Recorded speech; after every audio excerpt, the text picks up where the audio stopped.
Boa noite, a paz do Senhor Jesus, a todos os nossos alunos matriculados no curso do ITCRE Teologia, nosso Instituto de Ensino Teológico e Ciências da Religião. Esta aula em particular, vamos estar concluindo a nossa apostila de Epistemologia Teológica. Esse é o tema que nós temos abordado durante esses dias. Estivemos aqui na última semana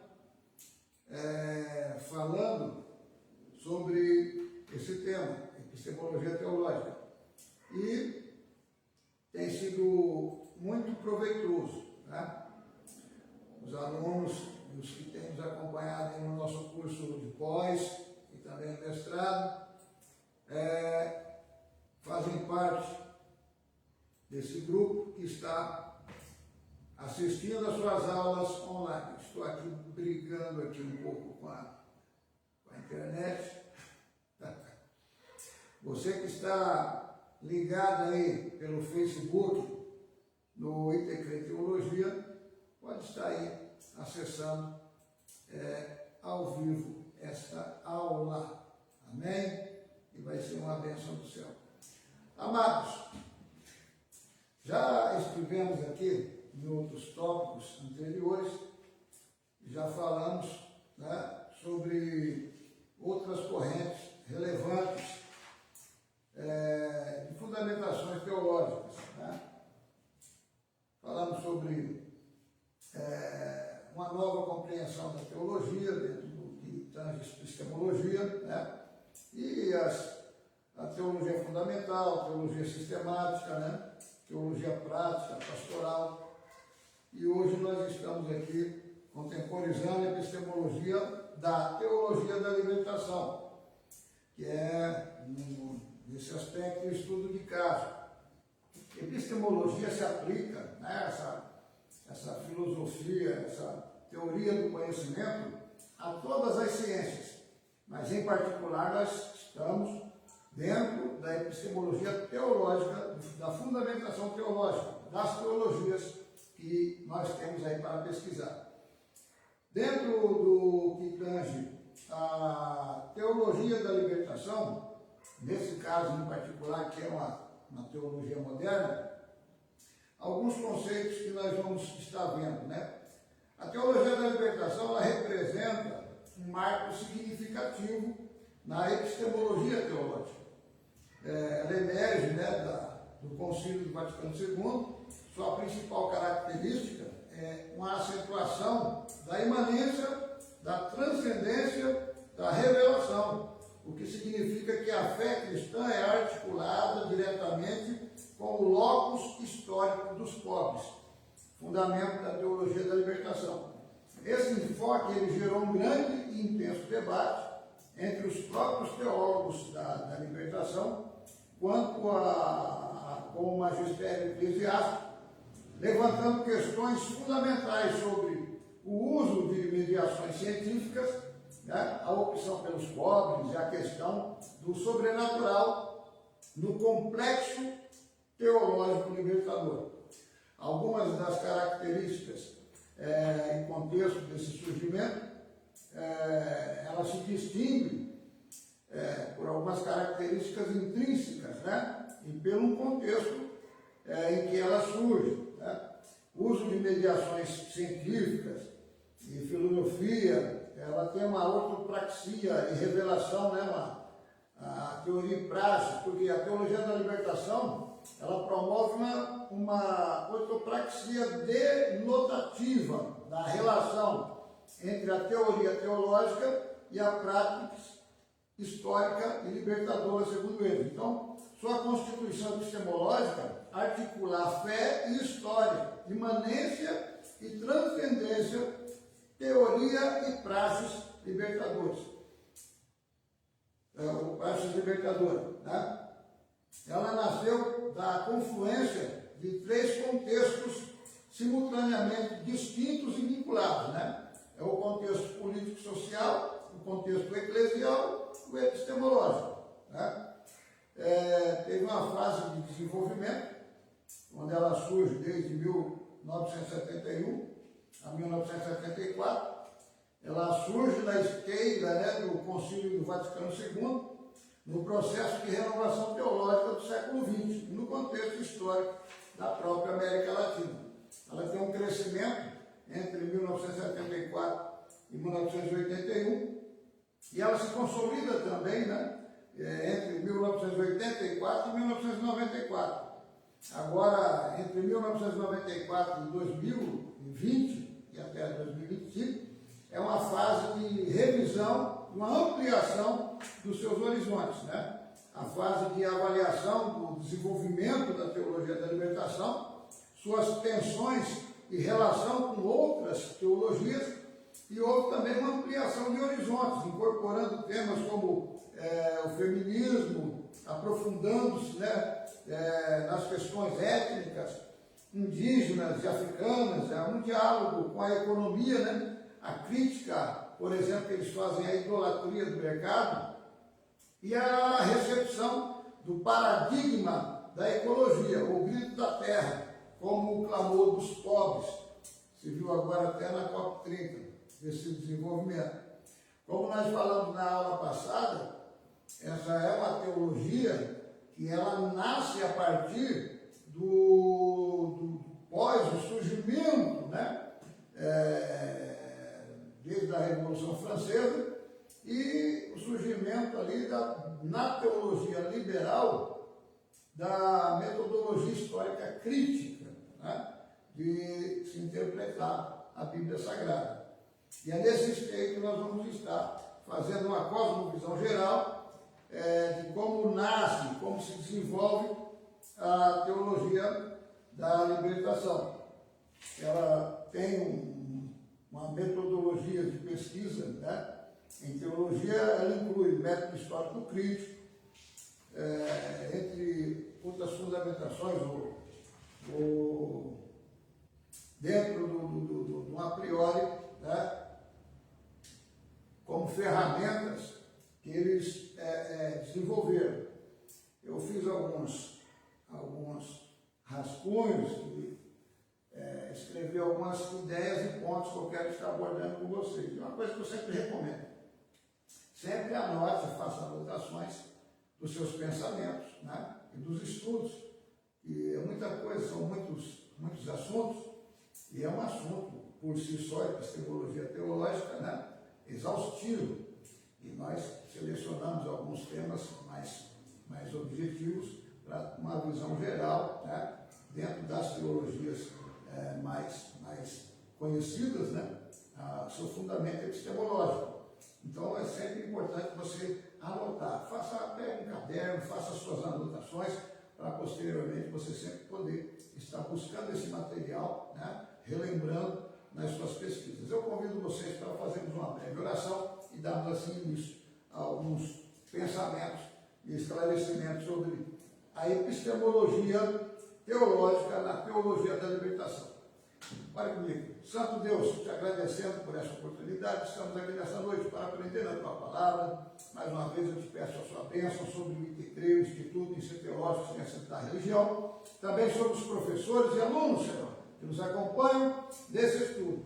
Continua abençoando, Deus, dando graça e entendimento, para que nós possamos crescer, Senhor, em entendimento e aplicarmos, Senhor, esse conhecimento em prol dos ideais do reino do céu e do teu evangelho. Pois em nome de Jesus te agradeço, desde já, Senhor. Amém. Amados, do surgimento, né, vamos anteriorizar, da teologia da libertação, anterior a isso, se nós lêssemos dois livros, né, do Rabino Entelman. Ele escreveu, e um desses livros é perdoe-me as pronúncias em inglês e outros idiomas, que a minha fonética é ruim, tá? Mas ele escreveu To Eliminate do Alpage, né? E nesse livro, o Rabino Entelman, ele explica como isso começou com o judaísmo, né? Ou seja, depois da Revolução Francesa, né, a tática daqueles revolucionários, seus intelectuais e líderes, né, mudou, né, eles mudaram a sua estratégia. Em vez deles confrontarem, né, o sistema religioso, as religiões, eles viram que não funcionou, né, eles começaram a se infiltrar. Eles mudaram a tática para uma infiltração no sistema religioso, ou seja, criar uma versão religiosa sem anticorpos, né? Como pode-se dizer, em que a religião ela fosse tradutora dos anseios revolucionários. Daí, como nós falamos na aula passada, do surgimento da teologia crítica e os seus objetivos. Então, nesse livro, o Rabino Ethelman, ele explica como eles criaram a exegese crítica da Torá, né? Como forma do quê? De desconstruir a fé israelita na sua base mais sagrada, que é a Torá, né? Nós vemos, nesse sentido, um mais contemporâneo, o modelo do rabino Samson Raphael Ish. Samson Raphael Ish. E ele, como é mais contemporâneo, ele propõe o quê? Ele propõe que a Torá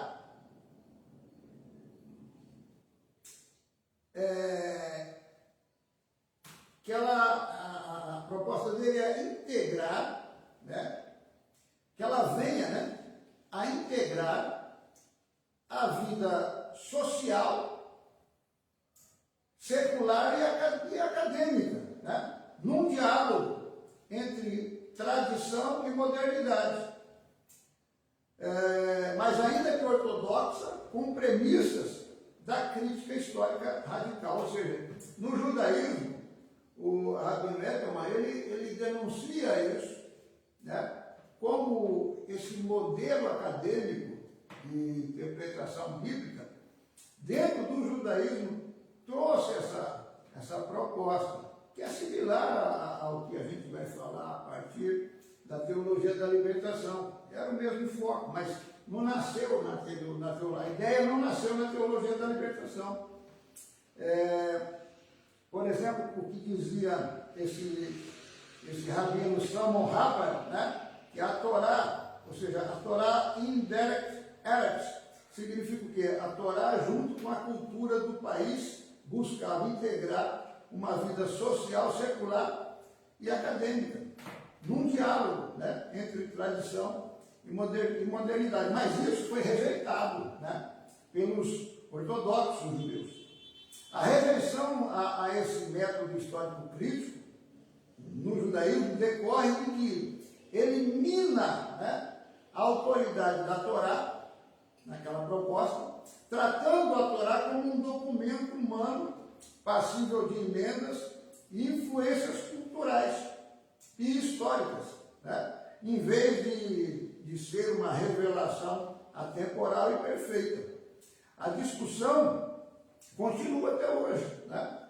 E diferentes abordagens exegéticas, como, por exemplo, dentro do judaísmo, o método Pardes, que equilibra o literal, o simbólico, o místico, né, são utilizadas dentro do judaísmo para interpretar textos sagrados.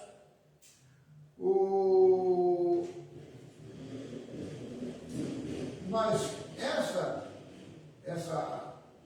esse criticismo dentro do judaísmo criou várias vertentes teológicas que fogem, né, da ortodoxia, da teologia judaica.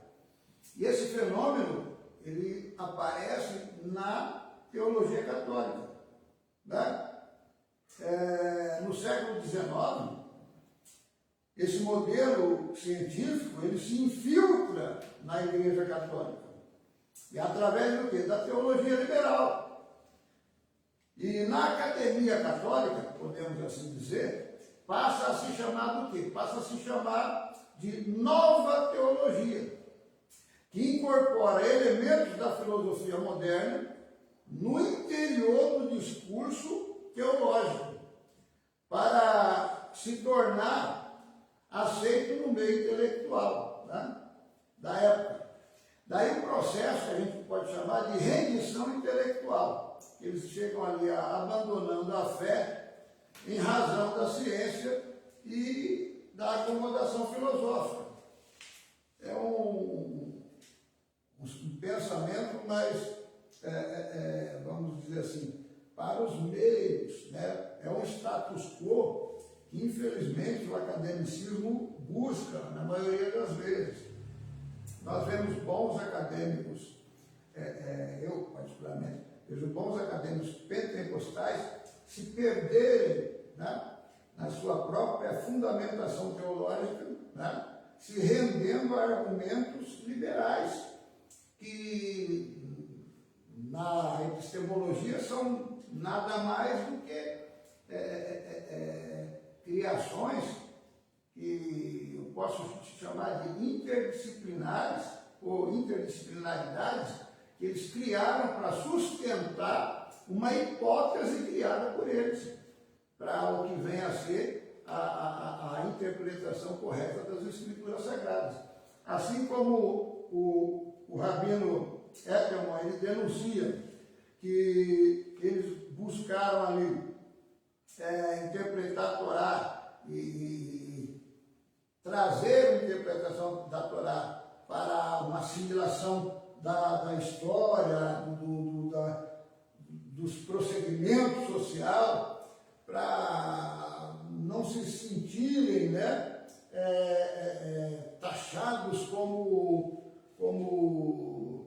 retrógrados, como fundamentalistas, enfim, para serem aceitos no meio acadêmico proposto pela própria criação da academia, né? Se você for para o iluminismo, para a criação da academia, você vê que é uma aristocracia, né, que se criou na França e que se espalhou. Hoje, no Brasil, por exemplo, tem a Academia Brasileira de Letras, que, críticas à parte, né, grandes pensadores que contribuíram com a língua portuguesa, com a gramática, enfim, com a nossa sintaxe do nosso idioma, mas hoje você vê pagodeiro, cantor de samba sendo considerado um imortal na Academia Brasileira de Letras, perdeu totalmente a sua razão de ser, né, e os objetivos fundamentais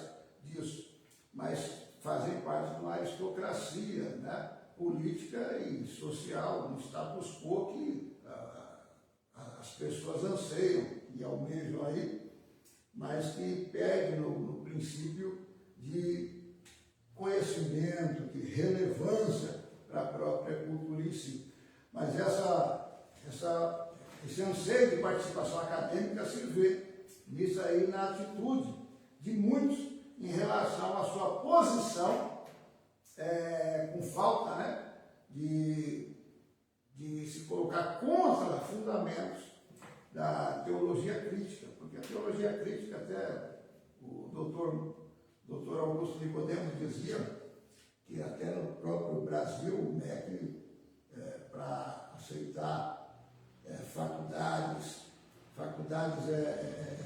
cristãs receberem o aval do MEC, era necessário que a teologia ela fosse científica, né? Tivesse um fundamento científico. Aí entrou no Brasil o método histórico-crítico forte, né? A teologia liberal com força, como se eles fossem isentos de qualquer proposta dogmática. E quando você vê que eles não são isentos, não são neutros, e a teologia crítica é totalmente dogmatizada, ideologizada, partindo da própria ideologia que nasce ali no iluminismo. Mas, enfim, grande parte hoje, né, grande parte dos teólogos da própria Igreja Católica, eles realmente assimilaram a teologia crítica e eles entendem que é preciso assimilar toda a proposta ética contemporânea no interior do cristianismo. Por quê? Porque quando você abandona a razão da fé para acomodar a ciência filosófica, você abre as portas para o pensamento moderno, para a ética, né, modernista, entrar no seio da teologia da igreja. Então eles passaram até mesmo assimilar que toda a proposta ética contemporânea no interior do cristianismo, por exemplo, os discursos feministas, os discursos identitários, eles precisariam ser assimilados, né? E que a própria teologia, ela precisa ser trazida nesse novo dialeto ideológico. Então, teve um grande filósofo jesuíta, vamos ver alguns fundamentadores dessa teologia, a teologia da libertação. Um grande filósofo jesuíta, Carl Joseph H. Hunter. Hunter, ele foi entre 1904 e 1984, um dos mais influentes teólogos do século XX. Todo teólogo tem por obrigação conhecer Carl Joseph H. Hunter, tá? Um dos mais influentes teólogos do século XX. Então ele foi estimulado, né, por seus estudos, ou em seus estudos, com Martin Heidegger, o grande filósofo Heidegger, né? Hunter estudou com Heidegger, e por ele foi influenciado. Só que Hunter, ele tentou uma síntese, né, da tradição teológica com o pensamento contemporâneo. Hunter, ele incorporou a metafísica de Heidegger em sua exegese. Heidegger, ele faz uma síntese entre o ser e o tempo, onde o ser é uma categoria dinâmica, né? Daí, Karl Rahner, ele diz que o ser divino está se revelando no devir histórico daquilo que vai acontecendo. É a história, né? A história determinando os fundamentos do esteio moral.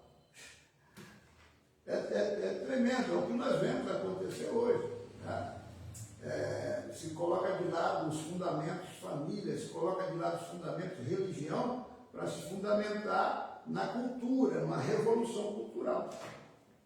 Um dos alunos de Karl Rahner, John Baptist Metz, ele rompeu com o pensamento de Rahner, porque ele dizia que Rahner era muito teórico. Daí Metz, ele criou a teologia política. Então, notemos que Metz, ele era amigo de Walter Benjamin, da escola de Frankfurt, onde nasce o método histórico crítico. A teologia de Metz é a base, é a ciência da teologia da libertação. A teologia de Metz. A teologia da libertação, ela assimilou Rahner e assimilou Metz, aplicando essa teologia na América Latina. Isso se dá através de dois postulados na América Latina. O primeiro, o livro de Gustavo Gutierrez, chamado La Teologia da Liberação. E o segundo, né, também muito importante, ele se chama Teologia de la Praxis de la Liberación, de Hugo Asman. Esse Hugo Asman, ele é brasileiro, mas esse livro ele foi escrito em espanhol. O livro de Gutierrez, ele tem duas partes principais, né? Gutierrez, que é o considerado fundador da teologia da libertação. Então, veja bem, na primeira parte do livro de Gutierrez, ele define a tarefa da teologia e diz que a teologia ela tem uma história que na sua primeira fase é a fase sapiencial, né? Que tem os santos, padres, né? E uma segunda fase, em que é a fase dos doutores eclesiásticos. Aí Gutierrez ele fala que há agora uma terceira fase. Essa terceira fase, que ele, Gutierrez, está inaugurando, que é a da teologia crítica. Gutierrez deixa claro isso no seu livro. Esse nome, Teologia da Libertação, queridos, é um nome comercial, é um nome inventado, porque Gutierrez diz que a teologia tem que ser crítica nos seus próprios fundamentos. O que Gutierrez diz? Ele diz que a teologia tem que ser crítica e redefinir as suas fontes, o que é por si só já um absurdo. Porque se a teologia vai redefinir suas fontes com base nos acontecimentos históricos e políticos, econômicos, né, e de lutas de classe, etc., então você relativizou a teologia, assumindo uma meta-narrativa que faz com que todos os dados, inclusive as Sagradas Escrituras, sejam interpretadas em função da luta de classes e assim por diante, né? Exemplo, aí nós tivemos o nosso ministro comunista, o juiz Dino, sobre os seus pontos de vista bíblicos, né? Sobre o quesito família, ele dizendo que na Bíblia a história de Abraão, que teve outro casamento fora do casamento, que era como se Abraão fosse liberal, né? Como os casamentos modernos hoje, que tem trisal, quadrisal, quintrisal, né? Foi isso que o ministro quis interpretar, fazer uma exegese bíblica, mas baseado no quê? Baseado que quando você faz, quando você relativiza a teologia, você cria, você assume uma narrativa, uma metanarrativa, que é que a esquerda faz. E isso leva com que todos os dados nesse sentido, inclusive a própria Bíblia, seja interpretado em função de luta de classe e assim por diante. Citei o ministro Dino, que é um caso recente. A ideia é que a igreja, né, a ideia da teologia da libertação, a ideia é que a igreja absorva o mundo, suas novidades, sendo junto com o mundo transformada e ressignificada, né? Ou seja, aprender com o mundo. Todo discurso que não for, nesse sentido, né? Todo discurso que não for depurado por uma análise econômica, social, dos interesses de classe, etc., é um discurso ingênuo. Ou seja, de a igreja não ser mais, né? Eles veem que a igreja não seja mais a base da sociedade, o marco moral, mas que a igreja venha a se dissolver no mundo, na história, com todas as novidades culturais, sociais. É um discurso totalmente progressista. A teologia da libertação, a grosso modo, resumidamente, é isso. Nós tivemos aqui no Brasil, né, Leonardo Boff, Frei Beto, o padre Júlio Lancelotti, né? E é só ler o que eles dizem, e você vai entender que é totalmente uma revolução social, é um marxismo teológico. Discursos, um processo, quando a gente diz um processo de rendição intelectual, é no sentido de assimilar os discursos modernistas, né, progressistas, feministas, revolucionários, né? Então são seitas modernistas no seio da Igreja Católica e que gerou a teologia da libertação. Eles fundaram, por exemplo, o Foro de São Paulo. O Foro de São Paulo foi fundado pela teologia da libertação, em conjunto com partidos políticos, marxistas, comunistas, e também fundaram o PT. O PT, Partido dos Trabalhadores, foi fundado também pela teologia da libertação, com a participação desse núcleo católico, né? E é isso. Nós poderíamos estar falando mais a respeito desses temas em particular, com mais aprofundamento, mas o esteio da ideia do que é essa teologia da libertação é bem clássico, epistemologicamente seguindo esse raciocínio. Nós vimos também métodos e ferramentas da epistemologia teológica, que diz: a epistemologia teológica não apenas questiona a natureza do conhecimento teológico, mas também se debruça sobre os métodos e ferramentas que permitem a produção e a validação desse conhecimento. A teologia, como ciência do sagrado, tem Deus e as coisas divinas como objeto de estudo, refletindo sobre a revelação. Para isso, emprega metodologias rigorosas e ferramentas específicas. Metodologias de pesquisa, né?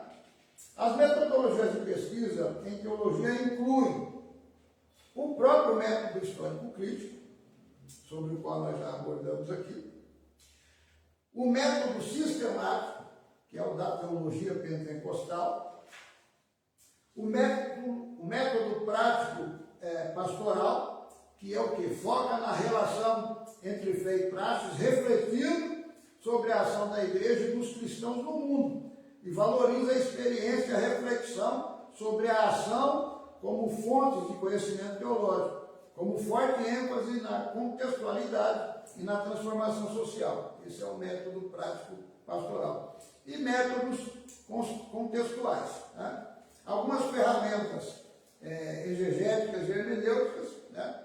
Que a interpretação dos textos sagrados, especialmente a Bíblia, é central para a teologia. Por isso, são empregadas ferramentas exegéticas e hermenêuticas, a própria exegese e a própria hermenêutica empregadas nisso. Há um diálogo também interdisciplinar com a filosofia, nós falamos muito aqui de filosofia, com as ciências humanas e sociais, como já citamos aqui, disciplinas como sociologia, antropologia, psicologia e história, né?